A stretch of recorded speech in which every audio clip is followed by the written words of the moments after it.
Voltamos e hoje eu estou recebendo aqui o teólogo e pastor Adriano. Ele está falando um pouco para a gente sobre a Páscoa. Eu sei que você já passou por essa data, mas é sempre bom saber um pouco mais sobre a história, não é? E, Adriano, você estava comentando sobre os símbolos da Santa Ceia. Certo. Você falou sobre o lava-pés, uma história, assim, uma grande lição de humildade por parte de Jesus Cristo. E a Santa Ceia, na verdade, qual é o símbolo? O símbolo da Santa Ceia, né? O símbolo da Santa Ceia diz que Jesus, em Mateus capítulo 26, diz que a última ceia que ele participou com os discípulos, diz que ele falou assim, olha, na verdade eu estou participando dessa última ceia com vocês, até que um dia eu participe novamente no reino dos céus. Então ele pega ali o pão e ele fala assim, esse pão é o símbolo do meu corpo, que é partido por vós. Fazei isto em memória de mim. E semelhantemente a Bíblia fala assim que ele pega também o cálice e fala, esse cálice é o símbolo do meu sangue, o sangue do Novo Testamento, o sangue da nova aliança. Eu estou bebendo agora com vocês e novamente eu beberei no reino dos céus. Então nessa última ceia, ali ele nos dá um significado espiritual do que seria a Santa Ceia. Certo. O que seria a Santa Ceia? O pão é símbolo do corpo de Cristo. Quando Jesus ele morre na cruz, ele diz que ele é dilacerado. E porque ele é dilacerado, ele na verdade estava levando sobre a vida dele os nossos pecados, as nossas dores e as nossas doenças. Então, Isaías capítulo 53, a Bíblia fala sobre isso, né? Que Jesus, quando ele morre na cruz, ele leva sobre si as nossas enfermidades, as nossas dores, as nossas doenças, o castigo que nos traz a paz estava sobre ele. A Bíblia fala que pelas feridas de Jesus nós fomos sarados. Amém. Então, o que é o significado do pão? Quando nós partimos o pão e dividimos, nós estamos falando assim, olha, nós estamos em comunhão uns com os outros e nós estamos celebrando a morte perfeita de Jesus Cristo na cruz. Certo. E quando nós tomamos do cálice, que é o sangue de Jesus, nós estamos falando, olha, esse sangue, ele tem tanto poder que nós acreditamos no poder do sangue de Cristo, que ele tem o poder de perdoar os nossos pecados. Certo. E a Bíblia fala em Apocalipse capítulo 13, que nós iremos vencer pelo poder do sangue do Cordeiro.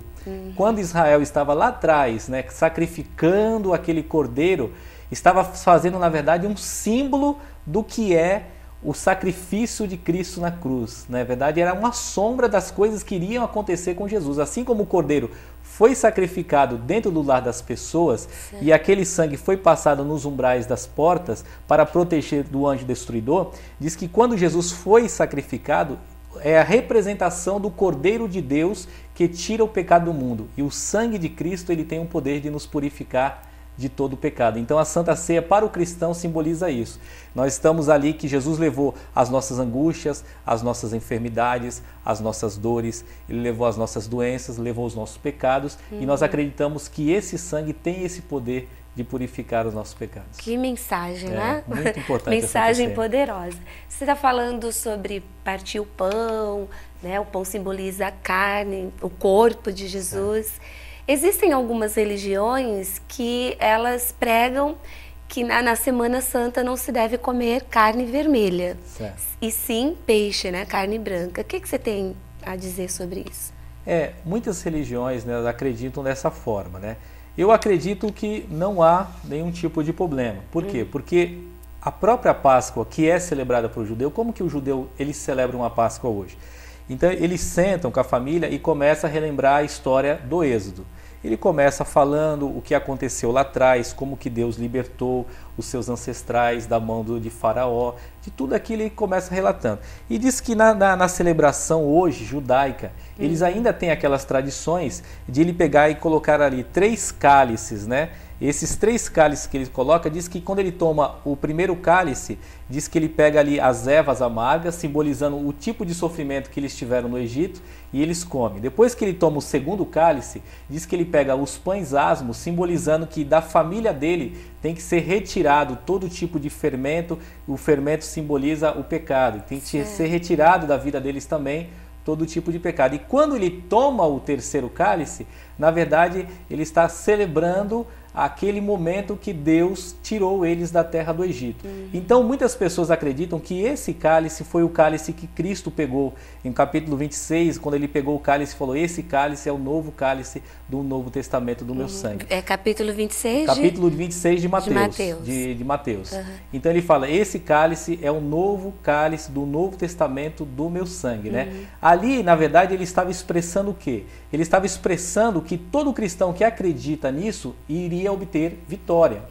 Então, por que que hoje muitas religiões não comem? É uma espécie de jejum. Certo. Eles fazem um jejum, uma espécie de jejum de 40 dias, falando a respeito do sacrifício, né, que as pessoas têm que ter em respeito à missão que Cristo trouxe para nós, a lição que ele trouxe, né, a morte dele na cruz. Então eles jejuam e não comem carne, né? Mas na celebração da Páscoa diz que ele também comeu a carne do cordeiro, porque os judeus comiam a carne do cordeiro. Certo. Então na sexta-feira, que foi o dia que ele foi crucificado, ele também participou da carne do cordeiro. Então eu acredito, e muitas pessoas também acreditam dessa forma, que não há nenhum tipo de problema a pessoa comer carne. Mas nós respeitamos quem também não come carne. Nós não chegamos, somos radicais, falando: a pessoa, na verdade, é ignorante, que não come carne. Não, as pessoas, se não comer, na verdade, está fazendo para o Senhor. É um sacrifício, é um sacrifício de fé. Exatamente, um sacrifício de fé. De fé, e nós que comemos também, não existe mal algum em comer e como não comer. Até porque nós queremos deixar aqui bem claro, cada um é livre, exatamente, né, escolhe a sua fé. Nós moramos num país que tem essa democracia, liberdade, cada um escolhe sua fé e nós que acreditamos dessa forma seguimos assim. Exatamente. Né? Tudo bem. Adriano, agora falando sobre os coelhinhos. Certo. Como que surgiu a ideia do coelhinho e do ovo de chocolate que são dados de presente? Veja bem, o coelhinho, ele surgiu na época da Babilônia, né? Então, para os babilônicos, o coelho era símbolo da fertilidade. Certo. Né? E o ovo era símbolo da vida. Era o símbolo da vida. Então, isso foi passado para os egípcios, foram passados depois para os chineses, que foram passados para os persas, para os anglo-saxões, e assim foi de geração a geração para várias culturas. E como é que eles faziam? Por exemplo, a China. A China fazia de que forma? Ela pegava aqueles ovos normais de galinha, cozinhavam eles, né, pintavam aqueles ovos, espalhavam no terreno, assim, próximo da casa, e deixavam que as crianças procurassem os ovos, e cada vez que a criança encontrava o ovo, para incentivar a criança também a ter proteína, também porque eles tinham um gasto calórico muito grande, as crianças pegavam e cada vez que ele achava um ovo, ela pegava e comia aquele ovo cozido, que era tudo pintadinho pelos pais. Sim. E ali no lugar onde eles estavam andando, correndo, na verdade tinham vários coelhos ali também. Então existia essa tradição realmente. E mais para frente, o que veio a acontecer? Por que veio a indústria, né? Na verdade, colocando o chocolate no ovo, vender. né? Para vender, né?